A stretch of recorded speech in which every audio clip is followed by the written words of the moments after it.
In here is the long-awaited 2024 NORTENT Vern 1. And this is box fresh, still got their unopened new tent freshness in there. And I'm going to share this first look with you at this new tent. Let's go.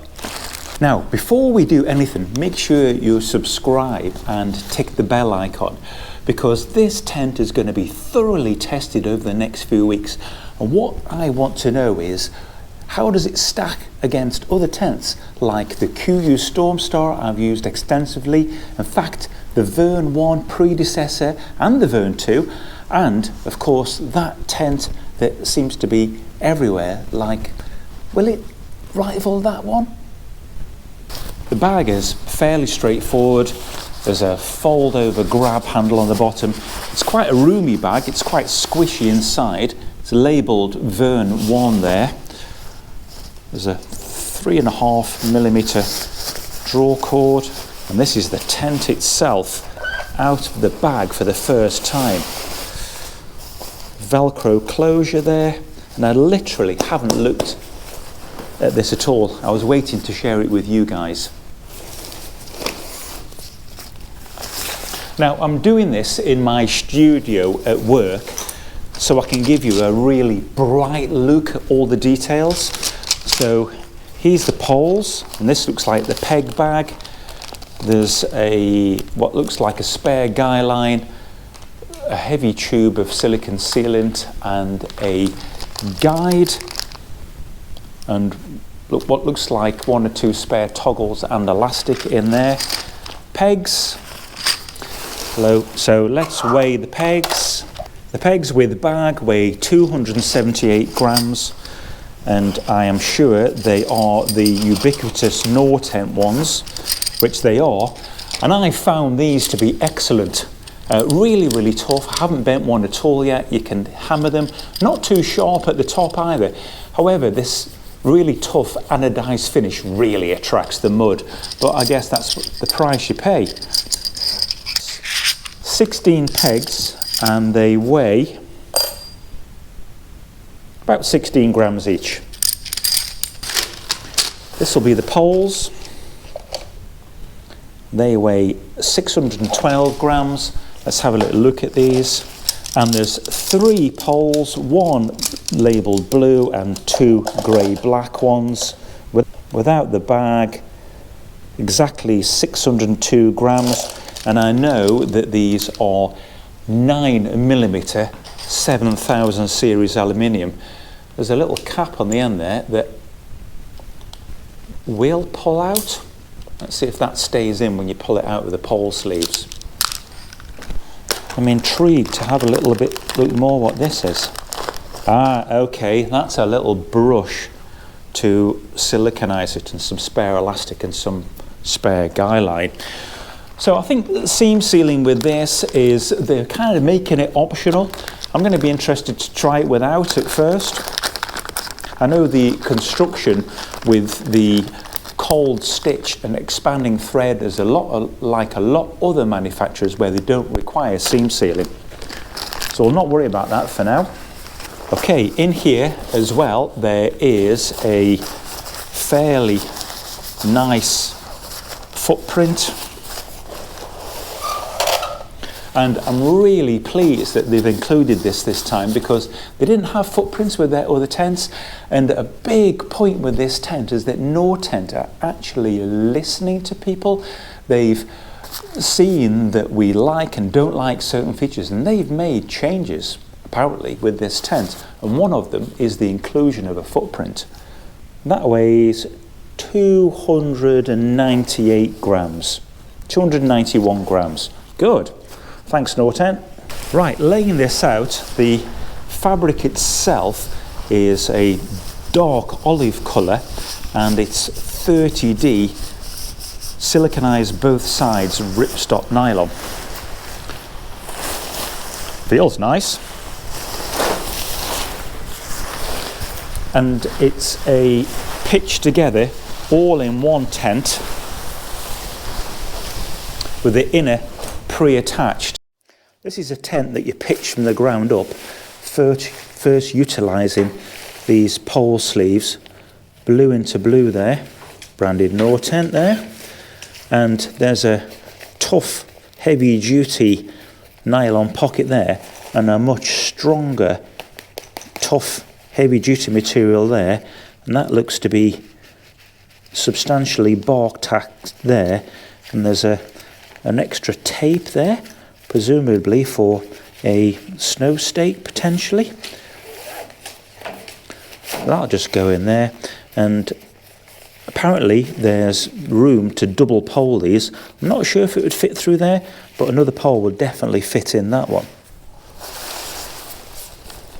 I think this would be easier if it was pegged out. Similar sort of gig on the end poles here.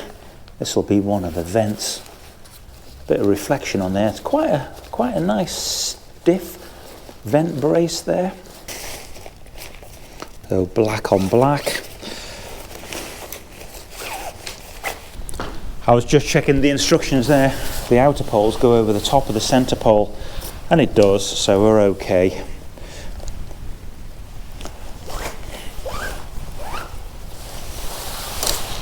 Nice.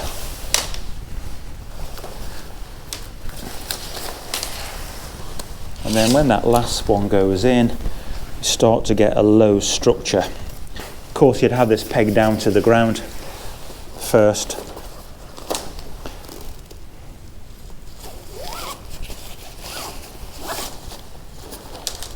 Okay, good. So we've got a low structure there now. And note there's adjustable tabs here. That'll be where the door is. And there's two doors on this side.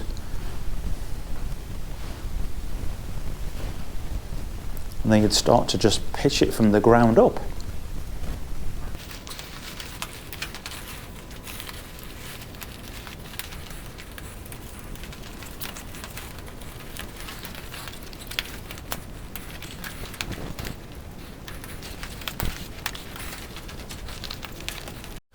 And that's the basic structure up, and happily that was so easy. I know the QE Stormstar with its clips is absolutely terrible when you come to these top ones. It's really difficult, but that's gone up beautifully easy. And you know, I haven't really looked at the instructions, as you don't.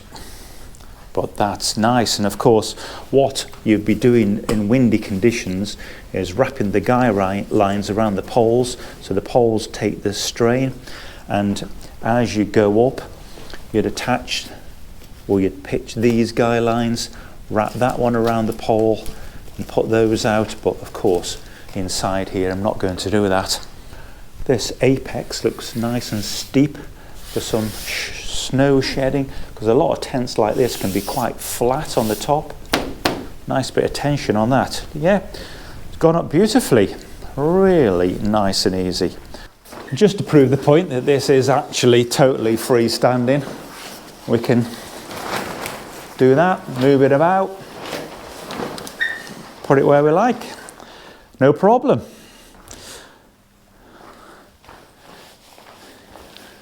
When it first came in the bag, I thought, but now I just think, wow, that's really nice. And that's not just because I'm wearing this t-shirt. Yeah, cool. Right, let's put the footprint down and see how much of the bottom of the tent that would cover. So it looks like that'll cover the entire section of the tent, and there's a red clip here. So that would attach to that red clip inside, and that'll cover the entire tent floor. But I don't see any reason why you just couldn't leave it attached and pitched it all as one. And NORTENT were resistant to the idea of footprints, but they listened to us guys, especially in the UK, and some of us made the point that whilst their tent comes with a 70D floor, which is going to be pretty resistant to wear, I think for many of us here it's condensation that's the issue, and that gives you a nice dry working space in your vestibule. Time to go inside, but as always with these things, it's you first.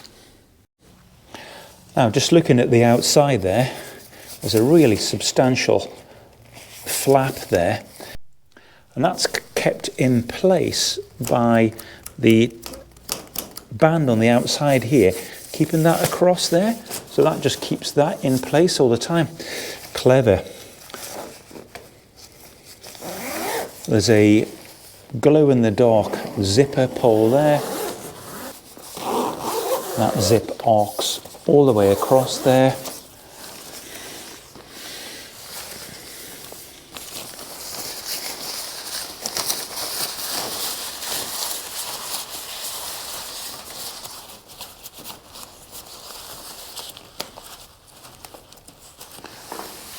Tie back there.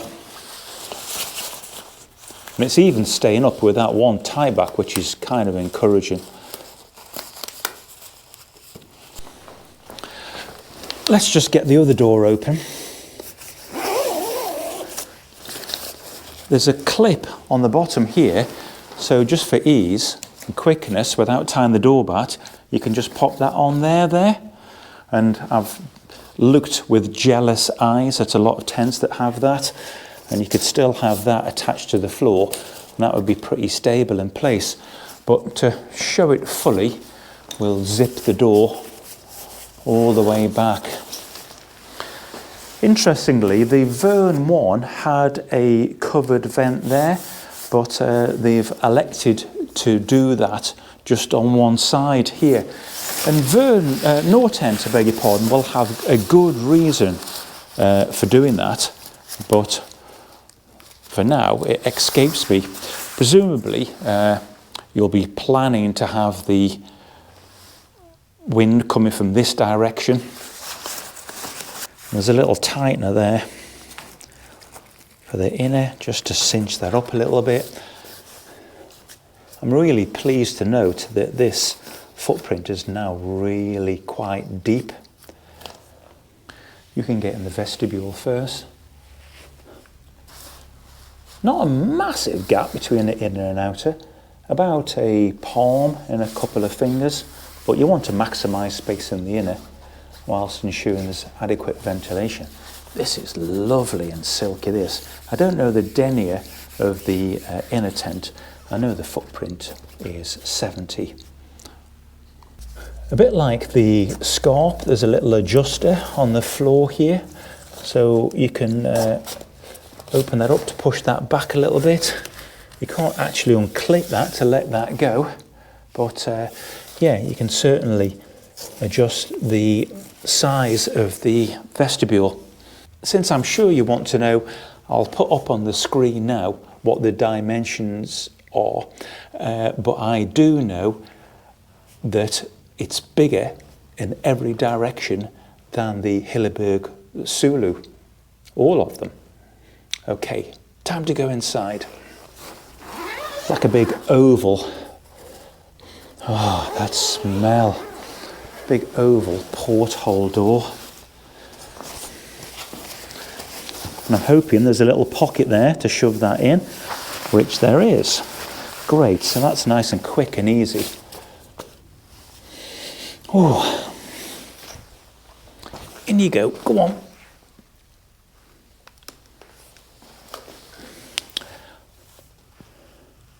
Quite a big dome.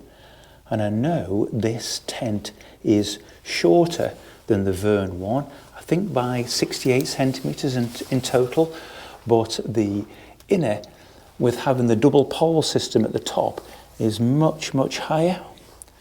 There's a little lantern hook there, and keep an eye out for a comparative review, because this is the fire maple sandglass. I'm going to compare it to other mini lanterns. I think you'll like that one. We're in.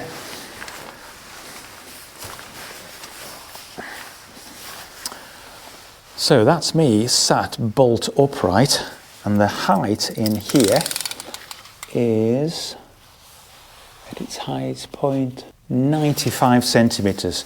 I would have liked a little bit more. A metre's great, but that's fine. You'll see me sat on a mat in a second. I could drink out of a water bottle there, no problem. We'll see what it's like sat on a mat. Yeah, no cheating. I made the interior length to be 2.3 meters. So in here, there's a mosquito covered vent, and there's a little solution to get that covered there, so you can just shut the drafts off. In the old Vern one, there was an option to get through to that there, but you know, that's no biggie, as long as you can cover that up. Let me just show you the vent on the outside. So each of the guy lines has a little bungee, you can stow it in. I really like that. They've upgraded the guy line strength as well. It's really kind of, I suspect it's 3 millimeters, this stuff, and a nice long snow stake capable loop at each one. You can see this tent's definitely geared up for winter. Okay, I'm not going to peg it out now, I'm on a vinyl floor, but what the idea is you can just peg that on there and it keeps that vent open, but you've got no option to close that by the looks of it. There's no Velcro there, so I'm hoping that that is spin drift proof in there, because you couldn't kind of like shut that down. I guess you could if you put the guy line down low. Now I've got 3 different mats here to show you, just to show you that I'm not lazy about these things. Plus I always get asked, will my mat fit? Right, well I've tried to cover all bases here. Now keep an eye out for a review on these, because I've been freezing on the Sea-to Summit. So Thermarest have kindly sent me the bad boy, the Xtherm NXT Max, and I'm going to be testing that over the next few weeks in cold conditions, and it's going to be quite an elaborate comparison test with pressure testing. I've developed a new fiendish way of testing heat loss, so keep an eye out for that. Right, blow these mats up. You thought the Flex Tail Tiny Pump 2 was noisy. This is the Max Boat Pump. Ooh, it's good, but wow. And you can preset it to the PSI. It's about 0.3 to 0.4 of a PSI that's optimum for these mats. Noisy, but fast. So the boat pump, when it's fully inflated, just automatically cuts out at the required pressure, which is pretty handy. Okay, this is the rectangular wide NXT from Thermarest in here. There's no curling up at each end, and I think this is 185 centimeters long, this mat. So I've got a good hand width there at each end. If I lay down there with the walls of the tent being pretty steep, I've got plenty of space. I could even put my phone inside, upside down there, and watch a movie. That would be pretty unique. Yeah, that's fine. Plenty of space there. I could put some knickknacks there as well. And crucially for me, Honey Dog would fit nicely curled up in this space, even with this wide mat in here. And that's a no-brainer for me, an absolute super essential.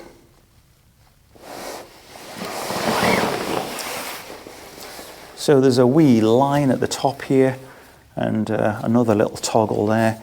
And even if you put something heavy on there, that's really quite robust there. That's not going to pull down inside there.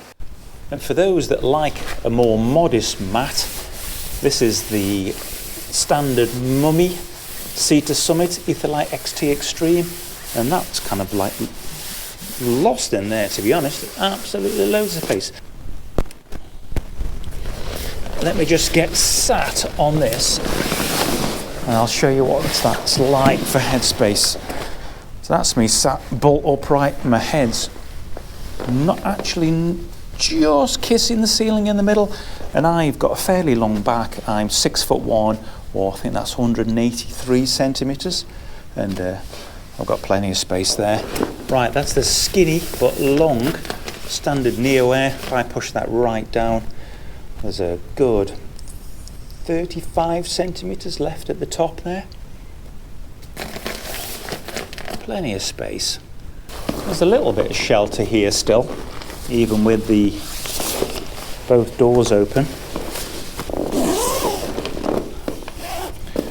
I really like this clip back feature. Just goes onto the pole there.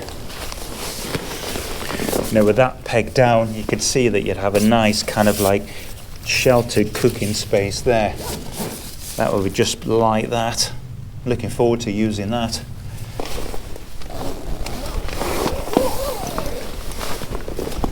Now there's a double zip here, so that's then covered that vent there.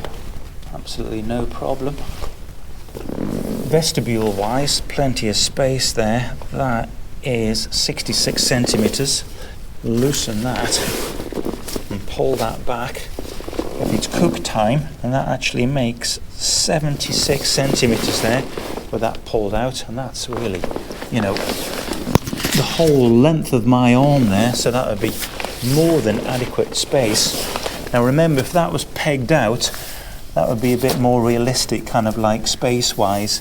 So you could definitely fit your backpack here, or your backpack the other side, and have plenty of cooking space. Good. I really can't fault it, you know. I'm indoors now, but they thought of everything. The only kind of slight concern, if you like, is with the footprint. It's going to be kind of 2.9 kilos. But if you want a tent that's winter capable, that with 3 good poles, capable of being double poled, and 10 guy out points, which is a lot, no particularly big panels everywhere, it's what you can expect as something kind of like approaching that, or there's going to be a compromise in some way. Just pop that door out of that pocket, and I'll show the double door. So you don't have to use that pocket. There's the option to actually just tie it back as well. There's double toggles there. Yeah, that's just there. So, you know, you could put that round there and that one, but when you've got that wee pocket here, everybody would always do that, wouldn't they? So we'll zip this door up.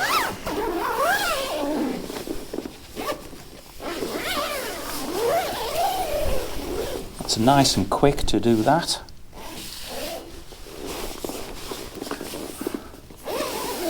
And with this having a double zip here, you could vent just at the top there and vary that ventilation absolutely as much as you wanted. And there's a zip here, that's obviously for the bottom door. Yeah, so knock yourself out. Never had so much fun at work. Now another pocket here as well. So you've got 1, 2, 3, 6 pockets inside. Good. Might have been nice to see some clips across the bottom to stop zip creep, but that hook there that's to tie the door back also doubles on that bit of tape, and I'm pulling on that pretty firmly and that's not coming off. So if you're worried about zip creep in the wind, that's not going anywhere. So useful double function there. I think that works pretty well, and less fiddly than the standard kind of like buckle clip. Zip that all the way down, just put that on, and whilst I'm here you'll see that the stress points, like all NORTENTs, are reinforced by this Dyneema. Talking of strength, you'll see all of the seam lines have this extra strong material all the way down. I can't see any points where there's material to material contact, just pole to pole there. And there's 1, 2, 3, 4 pole crossing points. So every height of the tent is protected by guy lines as well. Really looks good. And again, there's the big pegging points there. So you could fit snow stakes through there. Right, I hope you've enjoyed this first look at the 2024 Vern 1. I'm really excited about it, to be honest. It's pretty much a departure from the original Vern 1, which was a fantastic tent, But yeah, well done, NORTENT. You've covered all of those bases and those little things that we in the northern winter hemisphere would like to see, and it looks absolutely brilliant. And the price is very competitive as well. So the likes of the Hilleberg Sulu now are about £900, and this one is going to retail for £565. And I know when you sign up from Valley and Pete, you can get 10% off as a new subscriber. Now, it's the 12th of February. I hope you're prepped for Valentine's Day in 2 days. And this tent will be on sale in the UK on the 25th of February. So thanks, NORTENT, for this opportunity to give you this give you this preview. I really hope you like it, and if there's any more features you'd like to see with the tent, let me know, and I'll sure to include them on the next one, which is going to be a wild camp. So fantastic. I'm really looking forward to it. And it's down. What was that? 47 seconds?